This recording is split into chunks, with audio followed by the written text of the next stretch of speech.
What is up mga papi? It's a Saturday afternoon. Kasama ko si Cody at syempre si Vince. And for today's video, i-unbox lang natin tong bone conduction earphones or earplugs na binili natin sa Lazada. Bakit natin siya binili? Gulo-gulo naman ni Cody. Kukwento ko sa inyo mamaya habang ina-unbox natin to. So stick around!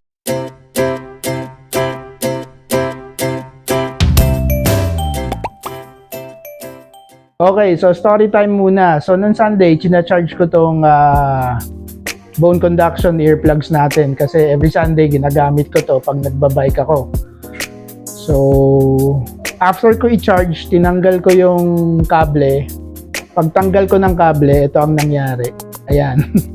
So, yung bone conduction earplugs natin is nabali. So, hindi ko alam kung bakit siya nabali. Ang iniisip ko, maybe dahil sa kalumaan na rin kasi alam ko more than 3 years or almost 3 years ko na itong ginagamit. Siguro yung every time na nabababad siya sa pawis, rumupok na siya. So nung sinubukan ko, isang side na lang yung tumutunog.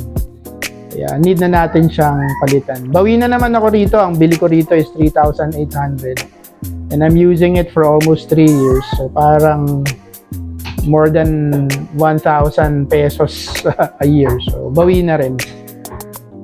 So, naganap-hanap ako sa Lazada ng alternate brand na pwede nating gamitin kasi medyo pricey ito eh. Ang pinaka-entry level, which is itong Aftershocks na to, is around 3,800. Yung pinaka-high-end dito is around 8,000. Tapos yung mid-market is around 5,000 to 6,000. So, medyo mahal. So gusto ko mag-experiment and mag-try ng ibang brand. Tingnan natin baka pareho lang naman, 'di ba? So nakakita ako dito sa Lazada ng Lenovo at ito nga yung i-unbox natin for today. Okay, tara. So simulan na natin i-unbox to. So definitely hindi ko pa to nabubuksan.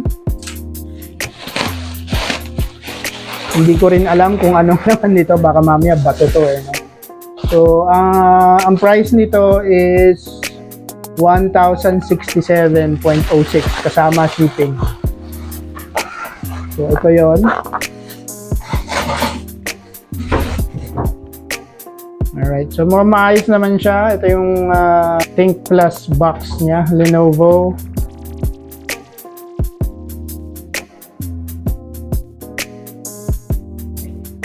So, mga Chinese characters yung nandito. So, hindi ko alam kung ano yung nakalagay dyan. So, buksan na natin.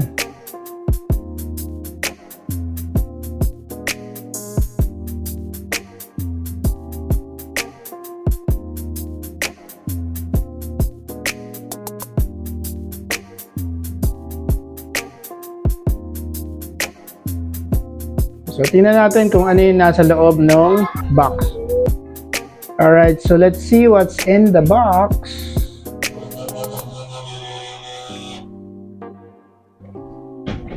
Ayaw magpabukas ah.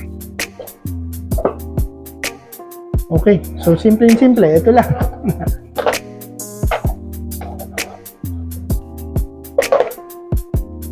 So, ito yung bone conduction Think Plus. So compared sa Aftershocks na gamit natin dati, parang mas premium yung material na ginamit dito sa Aftershocks kasi this is a combination of rubber and plastic. Pero dito sa Think Plus ng Lenovo, ito is plastic, ang tigas oh. And then ito alang yung medyo malambot na part which is rubbery. So ayan. Ayan yung quality. Obviously 3,800 versus 1,000 plus. Mas mukhang cheaper nga talaga tong Lenovo. So sound quality hindi pa natin alam kung okay to. Susubukan ko. And ito rin yung USB charging. This is the port where you charge the earphones.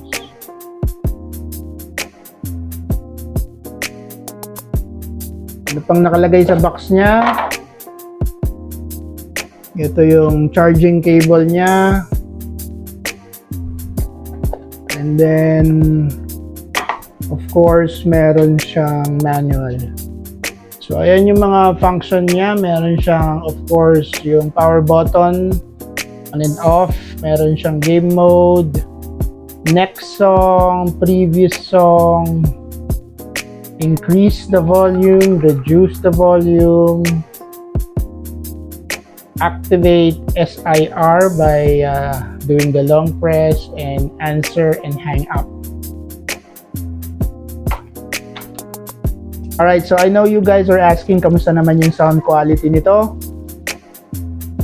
Honestly, walang kwenta, walang bass. Compared to Aftershocks, hindi siya masyadong malayo. Pero if you're looking for, bass dun sa mga pinakikinggan natin music, wala talaga. So, much better na gamitin to pag nakikinig ka ng podcast. Pwede rin sa music. It's just that nasa-sacrifice talaga yung bass kasi nga, open ear speaker to eh. So, ganun naman talaga yung mga bone conduction speakers. Designed siya for safety, not really for sound quality. So, ayun lang. All in all, 1,000 pesos, pwede na. Versus the 3,800 of Aftershocks. Yun lang. Thanks for watching.